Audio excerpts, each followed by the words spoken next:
में हिमाचल प्रदेश में असंख्य मंदिर हैं। मंदिरों की इस श्रृंखला में आज बात बीजापुर रियासत के सीताराम मंदिर की स्थापना से जुड़ी हुई अनूठी कहानी की।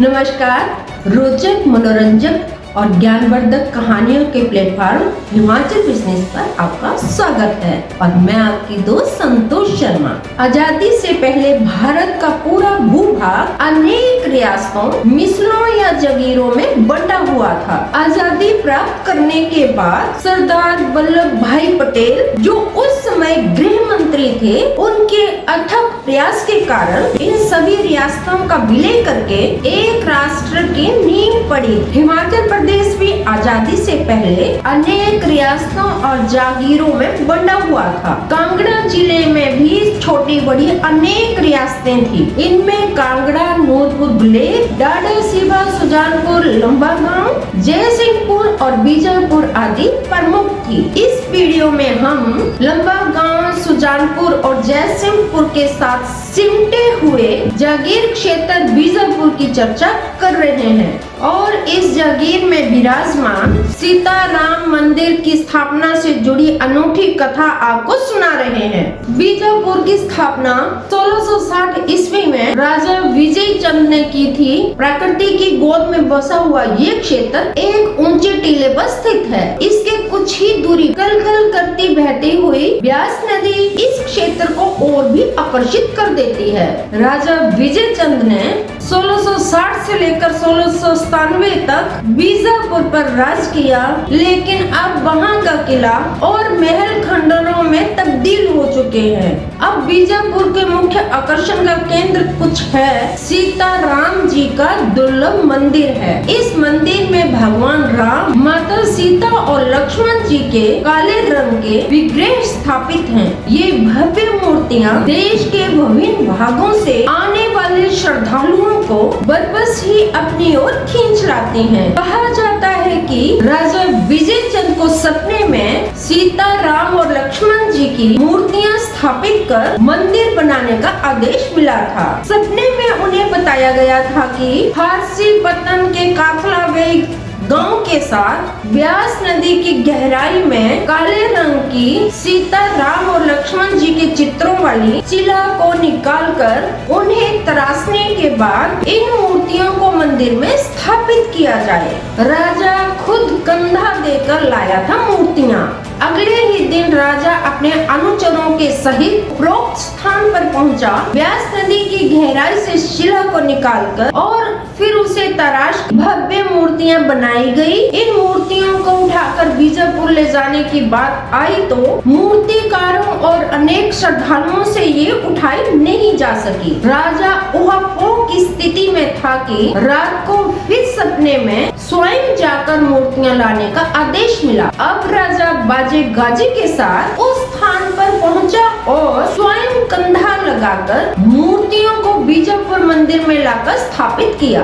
मंत्रों उच्चारण के साथ मूर्तियों को जीवन दान दिया गया। अब राजा को विश्वास नहीं हो रहा था कि मूर्तियों में जीवन दान पड़ा है कि नहीं। राजा भगवान से ये विश्वास दिलाने का हठ करने लगा। रात को सपने में राजा को भगवान ने कहा कि अगर जानना ही चाहते हो तो मूर्ति के हृदय पर हाथ लगाकर पता लगा लो। अगले दिन राजा ने मूर्ति के हृदय पर हाथ रखकर देखा तो पाया कि भगवान राम ने 2 बार श्वास लिया।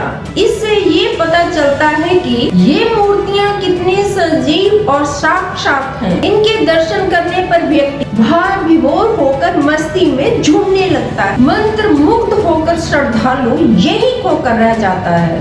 हनुमान की मूर्ति से जुड़ी कथा। सीताराम मंदिर के प्रांगण में हनुमान जी की भव्य मूर्ति की स्थापना की गई है। किंवदंती के अनुसार मुगलों के आक्रमण के समय में इस मूर्ति के हाथ पांव काट दिए गए थे। मुगलों द्वारा ऐसा दुर्व्यवहार होने पर उस सजीव मूर्ति के नाक और कानों में से ऐसे कीट निकलने लगे जिसे स्थानीय भाषा में रंगड़ कहा कहा जाता है। रंगड़ों के काटने से आक्रमणकारियों का सफाया हो गया। आज भी उसी रूप में हनुमान जी की मूर्ति आकर्षित करती मिलती है। सीताराम मंदिर में स्थापित माता दुर्गा की भव्य मूर्ति भी श्रद्धालुओं के लिए आकर्षण का केंद्र है। कहते हैं कि किसी भी प्रकार के असाध्य रोग से पीड़ित बच्चे यहाँ माता के आशीर्वाद से रोग मुक्त होकर परिवार में खुशियाँ लेकर लौटते हैं। इस मंदिर परिसर में पूजा अर्चना के लिए स्थायी तौर पर पुजारी की व्यवस्था है। पुजारी मंदिर के कमरे में ही निवास करते हैं। कहा जाता है कि इस मंदिर में 4 बार आरती और भोग लगाने का प्रावधान है। यही नहीं, चैत्र नवरात्रि और अन्य उत्सव भी बड़े हर्षोल्लास के साथ मनाए जाते हैं। इस अवसर पर विशाल भंडारा लगता है और दूर दूर से श्रद्धालु सीताराम मंदिर में हाजिरी लगाने पहुँचते हैं। बीजापुर का अति रमणीक और सुंदर स्थल आज भी विकास के क्षेत्र में अति अविकसित और पिछड़ा हुआ। मूलभूत सुविधाओं की कमी होने के पर्यटकों को यहाँ पहुँचने में कठिनाई का सामना करना पड़ता है। मंदिर में भले ही पानी और बिजली की व्यवस्था सराहनीय है, परंतु सड़क संचार और परिवहन सुविधाएं नाम मात्र ही हैं। यही नहीं, श्रद्धालुओं के लिए इतना दूर आने पर अल्पाहार, चाय पान आदि की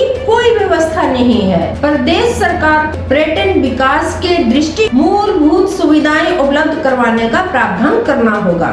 श्रद्धालुओं के लिए रात्रि विश्राम के लिए सुविधाएं जुटाना भी अपेक्षित है। पर्यटकों को आकर्षित करके जहां सरकार की आर्थिकी में सुधार होगा, वहीं स्थानीय लोगों को भी घर द्वार पर रोजगार के अवसर प्राप्त हो सकेंगे। हिमाचल बिजनेस के लिए इस कहानी को लिखा था रिटायर्ड प्रिंसिपल नंद किशोर परिमल ने। आपको ये कहानी कैसी लगी, अपनी प्रतिक्रिया जरूर दें। अगर आप इस वीडियो को YouTube पर देख रहे हैं तो हमारे चैनल को सब्सक्राइब करना ना भूलें।